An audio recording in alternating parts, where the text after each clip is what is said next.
Good morning, students. So today I am going to continue with the last part of the communication chapter. Okay. So in the previous chapters, in the previous topics, I have already covered the amplitude modulation, frequency modulation, corresponding expressions, all these things, right?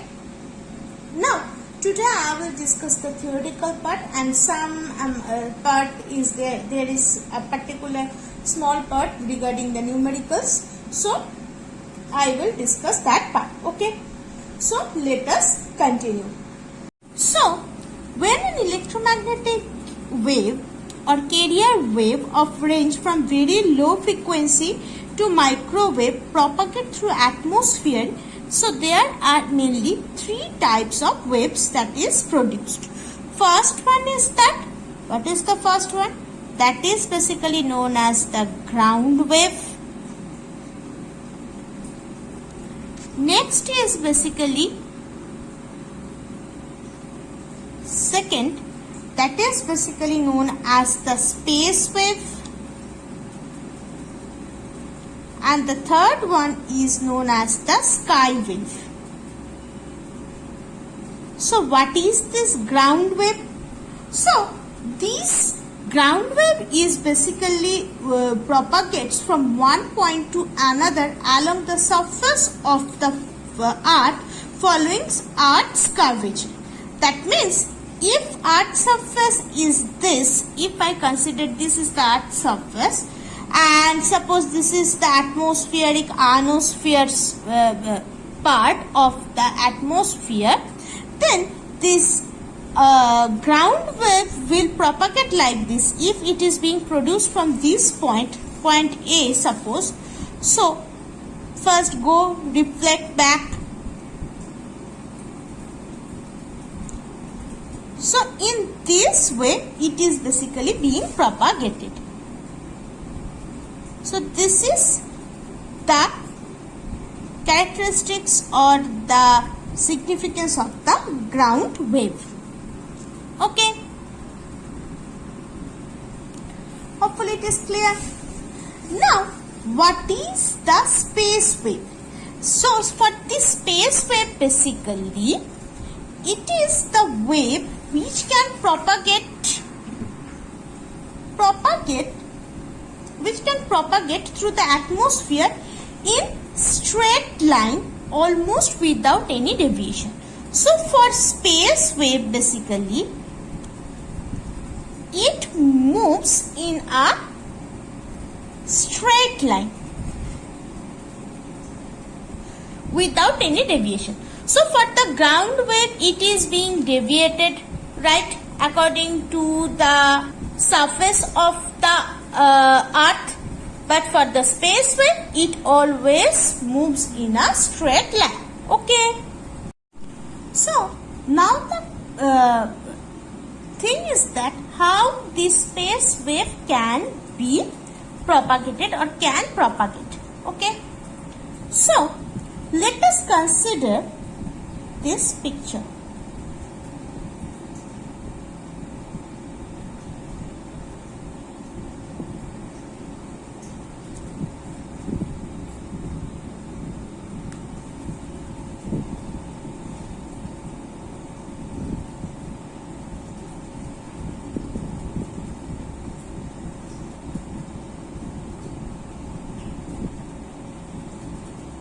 Okay. So basically this OP is known as the radius of the earth. Okay. So R is the radius of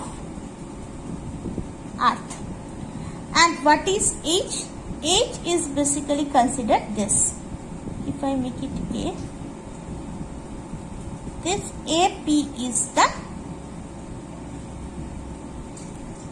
height of the transmitting antenna A. So this AP is the, this A is the antenna and this AP is the height of the transmitting antenna. Okay. So from this figure, if I consider this as theta,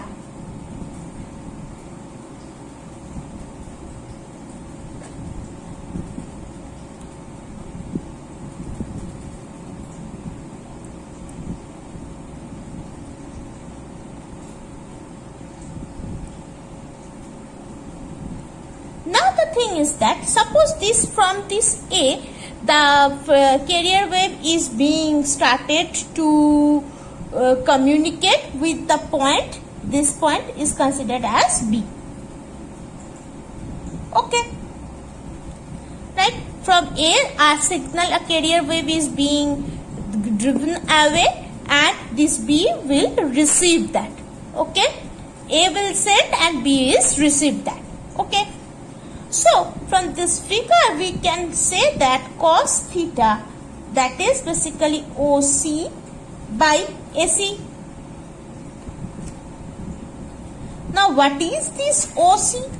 OC is nothing but whatever this OPC is, that same as OC, because it is the both of these are the radius of the earth, this PC and this OC.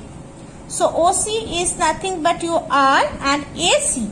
So what is this AC? That is AP plus PC. So therefore H plus R. Okay. Now the thing is that how we can derive the expression from here. So let us see that if I just do these things, divide by both sides with R.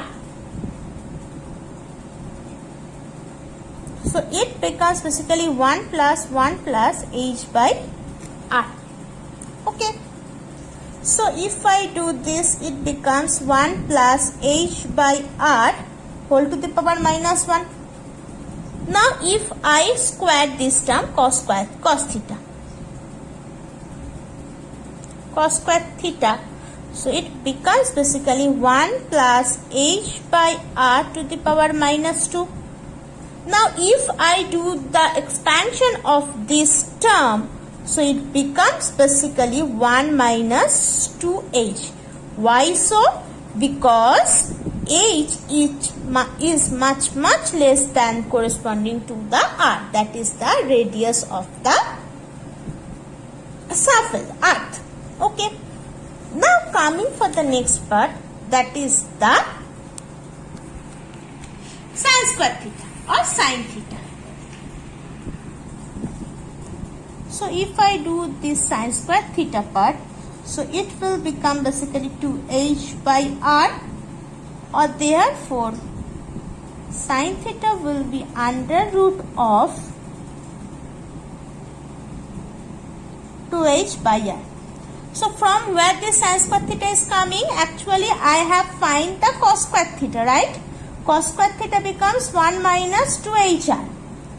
Now we know this formula that sin square theta plus cos square theta, that is equal to 1. Right? So henceforth sin square theta will be 1 minus cos square theta. So sin square theta equals to 1 minus cos square theta. So the value of cos square theta is this. So 1 minus of minus plus, it becomes so 2H by R. Right?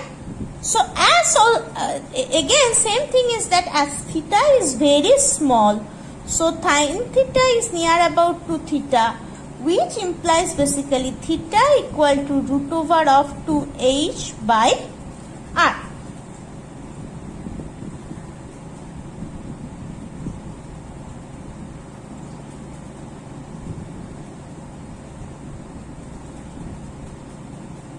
I have just done the derivation here from where I am getting this.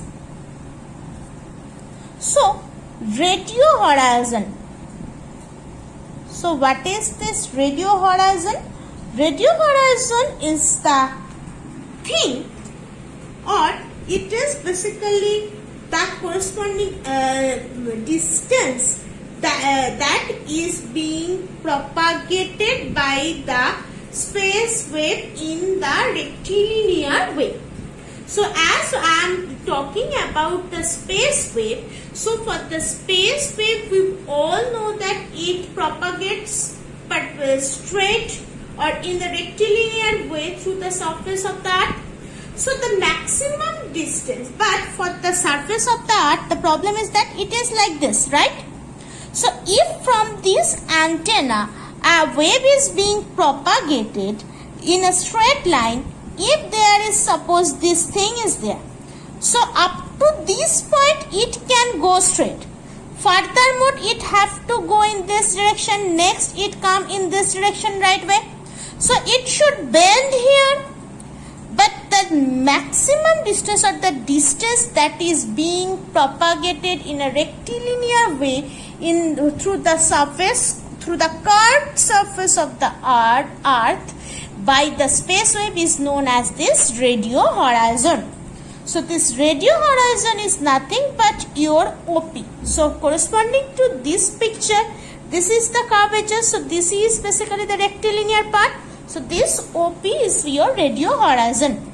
So this OP will be basically r theta. Already you got the value of theta 2h by r. So if you do this inside this square root, I am putting just r square. So 2h r square by r under root. So the value becomes 2hr.